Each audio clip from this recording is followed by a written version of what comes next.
छोटे सरकार से भी पकड़ा दिया जग्गू को, फिर भी उस शरत जीत गई। पता नहीं कैसे कमा लिए 100 रुपल्ली। कौनो जादू सीख गई है बुढ़िया काकी से, हर बार जीत जाती है। अरे जीती नहीं है वो, मदद मिली है उसे। वो उसकी मम्मा है ना, उसने ही सारे फल खरीदे, नहीं तो जीत हमारी पक्की थी। और ऊका कह रही थी गोलू भैया, शिक्षा पता नहीं कहाँ बकबका रही थी। शिक्षा, स्कूल, देखा नहीं तुम लोगों ने दद्दा कैसे नाराज थे। देखना फिर चिड़ैयों जैसे कैद होगी और फिर उसके पंख भी कतराएंगे। लेकिन भैया जग्गू तो बोली शिक्षा से सम्मान मिलेगा, ये तो अच्छी बात है ना भैया। बताई जाके अम्मा को तुम्हारी बात कि तुम भी जग्गू जैसा बागी बनना चाहती हो। हाँ कचोरी, ये शिक्षा ना कोई अच्छी बात नहीं होती है। हमारी अम्मा कहती है कि शिक्षा ना जंगल को जला के खत्म कर देती है। एक कचौड़ी, अपनी दोस्त का ना ज्यादा तरफदारी मत कर, नहीं तो दद्दा को बता देंगे कि तुम जग्गू के साथ स्कूल जाना चाहती हो।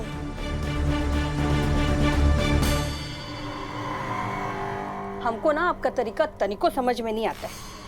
वो पिद्दी भर की छोकरी जो मन में आए वो बोलती रही और आप खाली टुकुर टुकुर उसको निहारते रहे।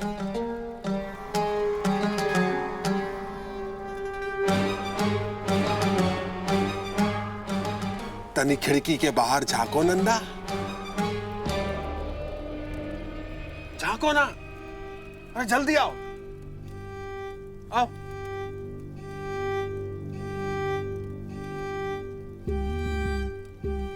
वो जो आसमां में चांद दिख रहा है ना नंदा,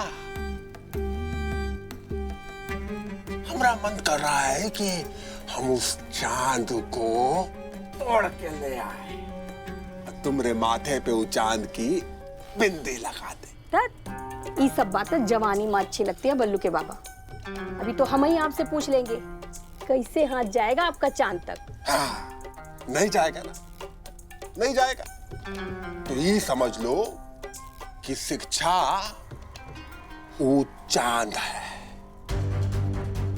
वो जग्गू हमरा हाथ, जो न कभी चांद तक पहुंच पाएगा और ना ही उसे छू पाएगा। बाकी ये बात भी ध्यान में रखिए बल्लू के बाबा, उस 100 रुपये कमाना भी उस चांद जैसा था जिसको तोड़ के वो जग्गू आपके हाथ में धर दी। अब कहीं उस शिक्षा वाला चांद भी ना छू ले, फिर आप पछताइएगा काहे शरत रखे हम उसमें फंस गए, और फिर पूरा बस्ती में आपका साख कम हो जाएगा सो अलग।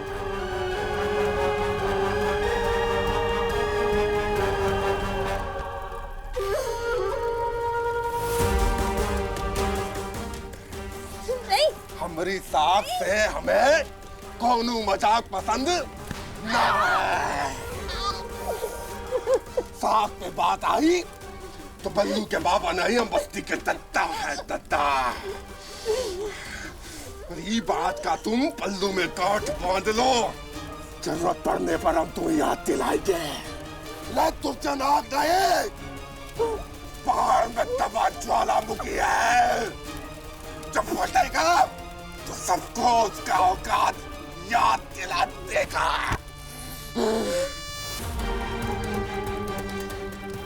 रहा सवाल जग्गू का, तो उसके विरोध का कैसे संभालना है, ये सोचने के लिए हमें तुम्हारा जरूरत ना है।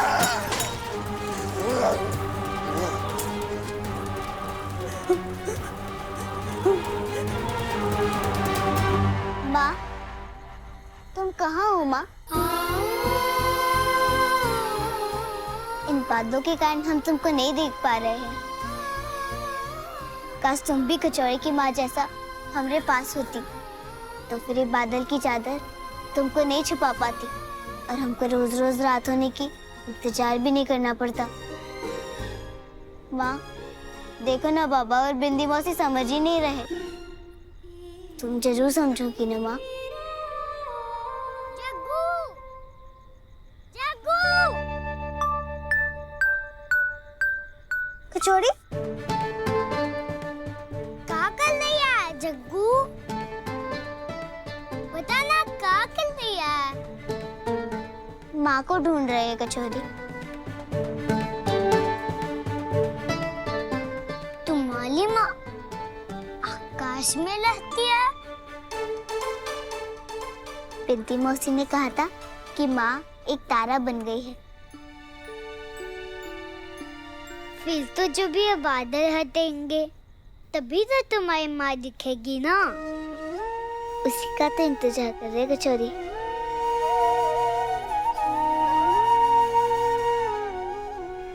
तुम बहुत दुखी हो ना? बहुत डांटे तुमको बिंदी मौसी ने। हम उस कारण दुखी नहीं है कचौरी कि मौसी ने हमको डांटा, काहे कि हम जानते उनके डांट में भी प्यार है।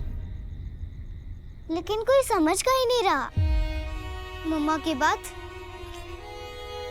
हमको लगा था कि पापा समझेंगे, लेकिन वो भी नहीं समझ रहे। तो फिर तुम उनको ऐसे काहे नहीं समझाती जैसे वो मम्मा ने तुमको समझाया था? तू सही कह रही है कचौरी। अब हमको बाबा को मम्मा से मिलवाना पड़ेगा। वह बाबा को समझा सकती है कि शिक्षा कितना जरूरी है। लेकिन जग्गू, तू काका को मम्मा से मिलवाने कैसे ले जाएगी? काका तो चल ही नहीं सकते।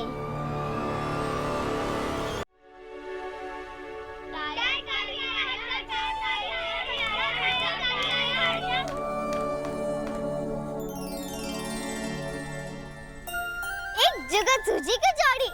अरे वो तो बता कि का जुगत सूजी है। तो हमरे साथ चल, हम तुमको दिखाते हैं। आजा आजा जग्गू, आ रही हूँ, रुकना।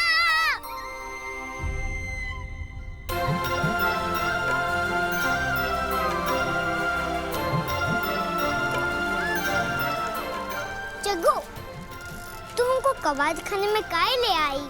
बाबा का पैर बनाने के लिए। बाबा का पैर? बिंदी मौसी ने तुझको इतना डांटा कि तू पगला गई है का? हलीस का पैर तो उनके पास ही है।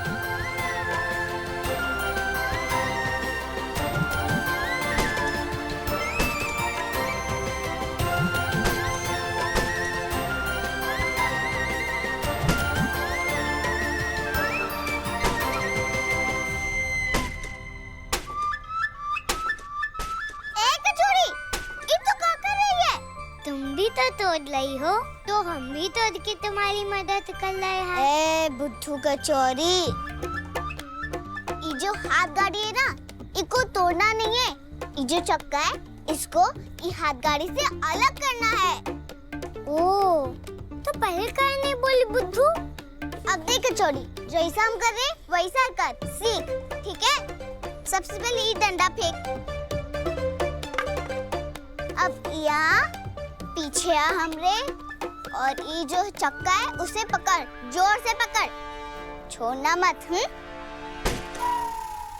कचौरी, पकड़ तू, ऐसे जोर से एकदम पकड़।